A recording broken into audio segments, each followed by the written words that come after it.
High সবাইকে আমার চ্যানেলে স্বাগত। আজকে তোমাদের সাথে একটা নতুন ট্রিক্স শেয়ার করব বলতে পারো। যাদের এই রকম সামনে একটু হালকা হেয়ার হয়ে গেছে বা অনেকটা হেয়ার ফল হয়ে গেছে, বা অনেকেরই আছে ন্যাচারালি হালকা হেয়ার, যেমন আমার সামনে আমার হেয়ারটা খুব হালকা।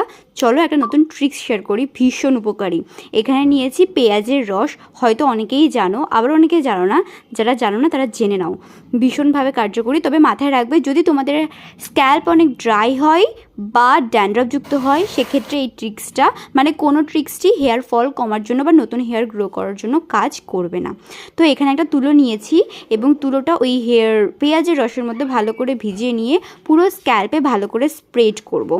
আচ্ছা, আর যাদের স্ক্যাল্প ড্রাই তারা আগের দিনকে খুব ভালো করে হেয়ার অয়েলিং করে একটা অ্যান্টি ড্যান্ড্রফ শ্যাম্পু দিয়ে শ্যাম্পু করে নেবে। যাই হোক, পেঁয়াজের রসটা দেওয়ার পরে ভালো করে ম্যাসাজ করবে, ব্যাস দেওয়া কমপ্লিট। তোমরা ট্রাই করো আর জানাও যে কেমন রেজাল্ট আসছে। ওকে, বাই।